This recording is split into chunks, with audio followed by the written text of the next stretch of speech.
Welcome to Functional Philosophy, the show in which I, Charles II, explain and apply Ayn Rand's philosophy, objectivism. If you'd like to ask me a question on objectivism or its application, just go to charles2.com/contact. And my last name is spelled T as in tango, E as in echo, and W as in whiskey. Is nihilism more immoral than evasion? Is nihilism a form of evasion itself? Well, yes. Nihilism is a form of evasion itself. First, let's get clear on what evasion is. Evasion is when you eject relevant facts from your awareness. Now, it's not just the ejection of any facts from your awareness, because you're always aware of something, of course. So it's the ejection of relevant facts. Now you have to have some standard of relevance. But that's what evasion is. It's when you know you should be paying attention to something and you turn away from that and you focus on something else. Evasion is not the same as drifting. Drifting is when you let whatever happens to float by. You just let your mind wander and you aren't directing your awareness. Now, I used to think that drifting was really just a kind of evasion. Because when you are drifting, you know that you shouldn't be. You know that you should take control of your mind and direct your awareness. This question actually comes up quite often in objectivism.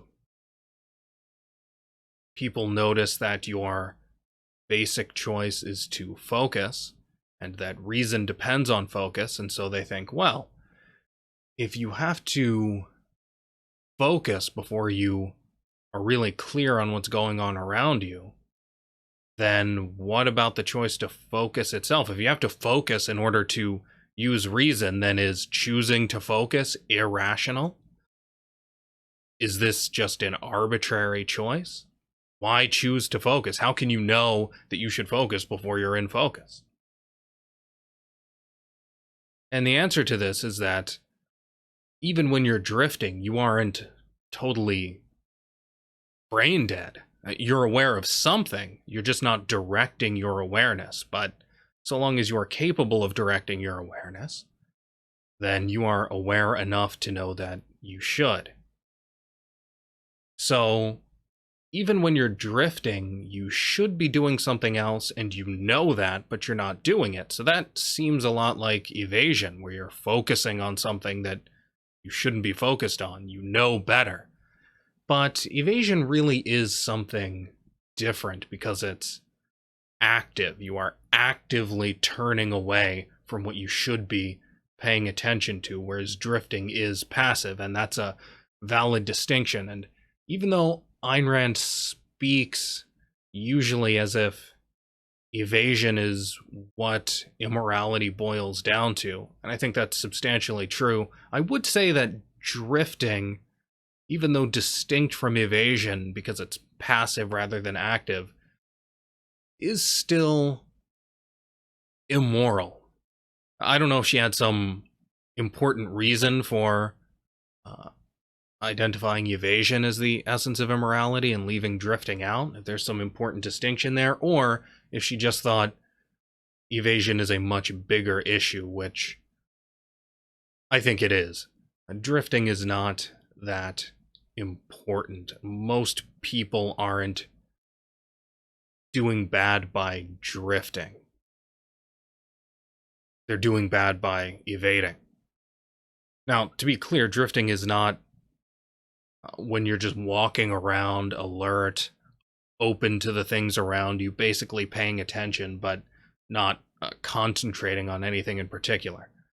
That's not drifting. You can be in focus and not... Focus doesn't have to be some highly strenuous thing. It's just having your mind engaged, directing your awareness to whatever is plausibly relevant to your purposes. Which, as I say, doesn't have to be some highly effortful thing, although it takes some effort, always. So,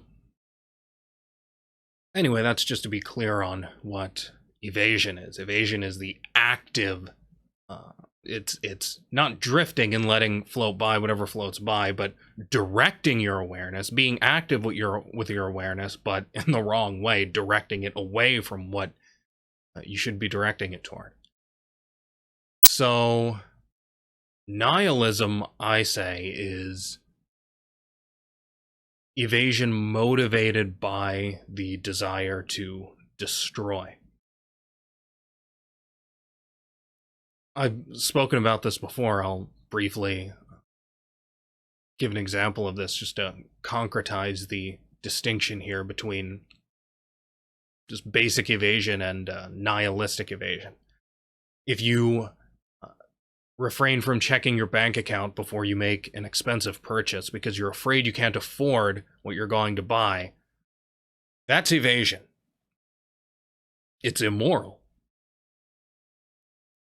But it's not nihilism, or at least it doesn't have to be. In that situation, it usually isn't. You're not motivated by a desire to destroy. You want whatever, the new TV you're going to buy or car, whatever it is. And you just feel like you want to buy it. You want to buy this thing.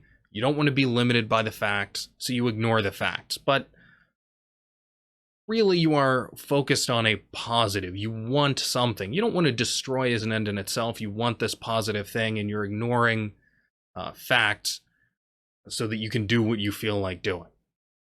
Now, you can contrast this with something like the intellectual leftists who advocate proposals for free college. Actually, this is a good example because this is the same thing can be advocated in a nihilistic and non-nihilistic but still immoral way. So let's say the most young people, let's say, who advocate for free college, for the state guaranteeing people the right to go to college, paying for kids to go to college. Most of those people are not nihilists. They are evading. They know that, well, I'm not sure this adds up. The math really checks out on this. But I just want to go to college and I don't want to have to pay for it, so I'll ignore the economics and just advocate for this program that will give me free stuff. That's evasion. It's immoral.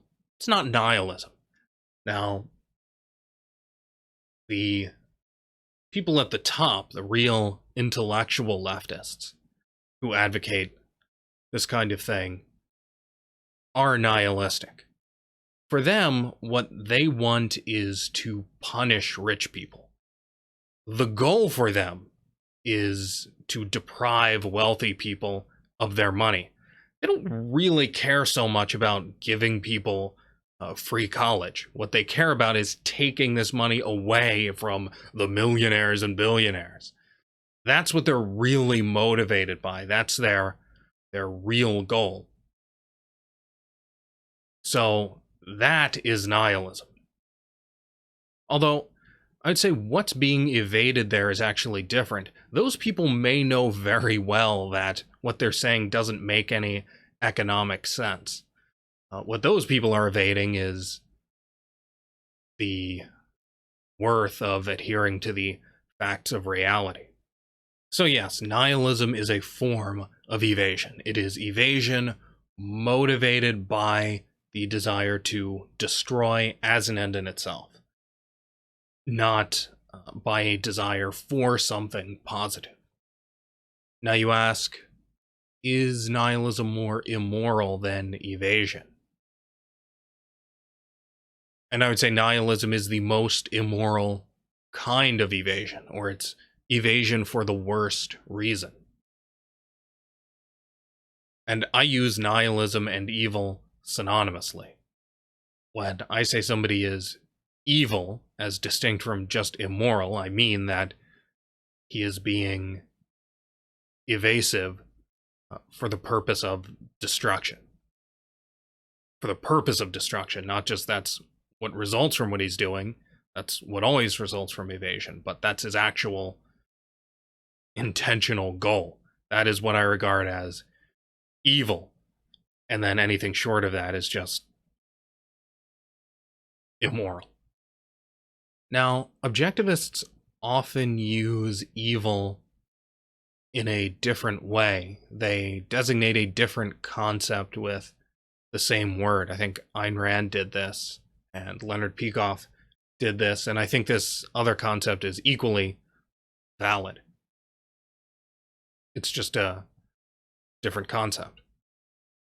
Often, objectivists use evil to describe the most consequential immorality, rather than the kind of immorality that desires to be the most consequential. You could put it that way. So, in the sense that I was just explaining evil, the most evil person is just the person who wants most passionately to destroy as an end in itself. But that person is never the kind of person who actually does the most damage. And so it is useful to have another category that designates the kind of people who actually do the most damage. Obviously, we have an interest in thinking about that kind of person and focusing on that group. Now, this is not a matter of accident. It's not that, well, sometimes it's the nihilist who does the most damage, sometimes it's somebody else, and it's just a matter of happenstance, because then there really would be no reason for grouping these people together. You couldn't really predict. You couldn't make any predictions off of this. You couldn't do anything useful with this concept. You just kind of be post hoc putting people together. But I think the reason this use of evil is valid is because there is certain kind of way of being that predictably leads to the most destructive outcomes. And the feature that the people in this category share is mixture. These are mixed people. Now, the most evil people, as I said, aren't particularly influential or consequential. Think about altruism. Now, the most consistent altruist just sacrifices himself at the first opportunity, and then he's dead, and he doesn't have that much influence. I mean, he wipes himself out pretty quickly. I'm not saying altruism is synonymous with nihilism, but nihilism works much the same way. The greatest worshiper of non-existence will cease to exist pretty quickly. That's just the logic of his actions.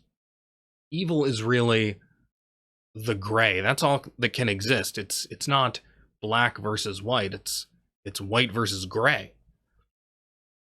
Because there is no black. Pure evil means pure that dedicated to non-existence. Well, that just wipes itself out.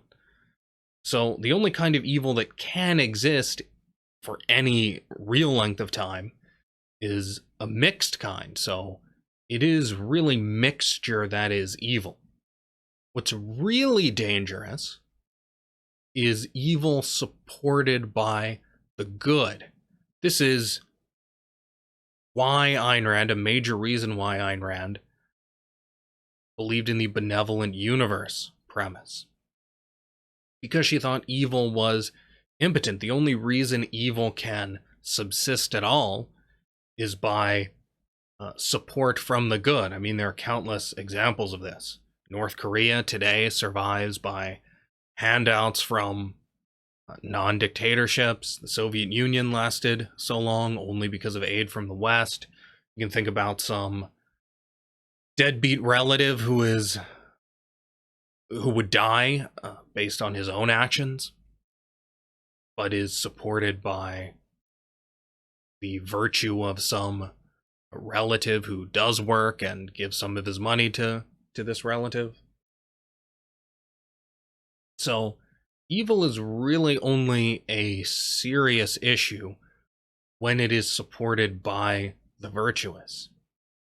So the most consequentially immoral people are mixed people, not the pure nihilists, not the people that I would consider evil by that first definition I was discussing, not the people who are really aiming for destruction as an end in itself, but the people, precisely those people who have massive virtue but use it in service of evil. Ayn Rand focuses on these characters a lot, actually. Wynand fills this role in The Fountainhead, and I think an even more dramatic representation of this is Stadler in Atlas Shrugged. I think Ayn Rand was asked, this was either Ayn Rand or Peikoff, who the most evil character in Atlas Shrugged was, and the answer was Stadler, based on the standard of this second definition of evil I'm discussing now, because his immorality was the most consequential. But it was the most consequential precisely because of Stadler's massive virtue. He is a genius scientist with great virtue. He embodies the virtues of reason, and he puts effort into thinking, and he's by some standards in some areas a great person. And it is precisely because he's great that when he acts immorally in supporting the government takeover of science by sanctioning the State Science Institute, that he has such detrimental effect. You imagine someone more consistently evil, some unthinking person or some idiot, somebody who's not the brilliant scientist Stadler is, who supports the State Science Institute. Who cares? That's not going to have much of an effect. But it's precisely because Stadler has this great virtue that his immorality is, the effects of it are amplified by his virtue. It's that he's a great scientist that lends legitimacy to his support of the State Science Institute. Another example of this, I was listening to a podcast recently, and someone was asked who she thought the most evil person in America was, and she was using this definition of evil. And she had an interesting and plausible answer, I thought. She said Robert E. Lee, the general for the South in the Civil War. She chose him because he was a good person. He took morality seriously in his personal life. He was not a supporter of slavery, and he was a brilliant strategist, a military genius. Now, I'm not an expert in that kind of thing, but every time I've heard people who would know speak about Lee, I always hear that he was a military genius. So again, like Stadler, this is somebody whose virtue makes his immoral choices, such as that to defend the South in the Civil War, so much more consequential. Again, if it is his great ability that makes his immorality so consequential, so destructive. And this is really just a manifestation, or this justifies Ayn Rand's antipathy toward the middle of the road. Ayn Rand said, there are two sides to every issue. One side's right, one side's wrong, but the middle is always evil. And this is a manifestation of that. If you're a consistently good person, great, you're going to do good. If you're a consistently evil person, no big deal, you're going to wipe yourself out. But if you're a mixture, then you can use your virtue to fuel your evil. That is the most dangerous kind of person. So be consistent. So to answer your question, yes, I would say that nihilism is more immoral than other kinds of evasion. I would say that a nihilist is more immoral than somebody like Robert E. Lee or Stadler. But the more evil person isn't necessarily the most destructive, even though he wants to be. I think Peikoff had a similar answer here when he was asked about environmentalism versus religion, I think, drawing parallels between Plato and Kant there, Kant being environmentalism, Plato being religion. And I think his view was that one of those is more evil, but the other one is more destructive. And I think his point was broadly similar to what I just explained. I think his view was that environmentalism and Kant were more evil, but not as destructive as Plato and religion. If you'd like to keep up with everything I do, just go to charles2.com. If you'd like to enable me to do more, just go to patreon.com/charles2 and become a supporter. Thanks for listening.